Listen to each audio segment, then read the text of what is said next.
Аллилуйя,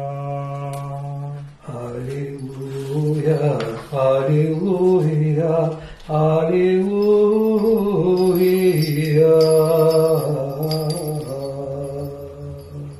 Радуйся, великий Иоанне пророче, предтече и крестителю Господе.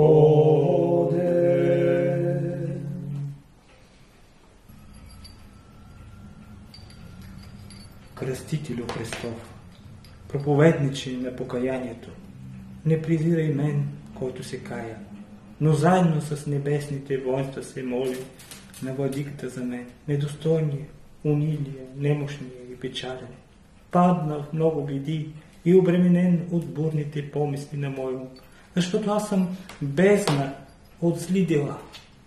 Няма край моя греховен навик и умът ми е прикован към земните неща. Какво да сторя не зная и към кого да прибегна, за да се спаси душата ми.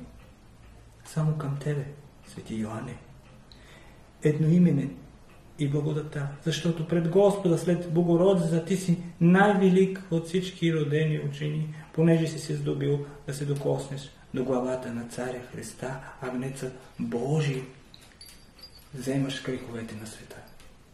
Него моли за моята грешна душа, да поне от сега в 11-тия час да понеса Неговото благо иго и да получа награда с последните.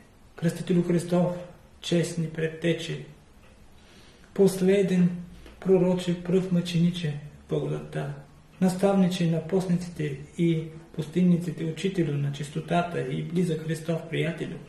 Тебе моля и към Тебе прибягвам. Не ме остава и без Твоето застъпничество, но ме и въздигни по паления от много грехове. Обнови душата ми с покаяние, като с второ кръщение. Защото си началник и на двете. С кръщението умиваш прародителския грях, а с покаянието очистваш всяко скверно дело. Очисти ме, осквернение от грехове, и ми помогни да вляза в небесното царство, където нищо нечисто не влиза. Амин.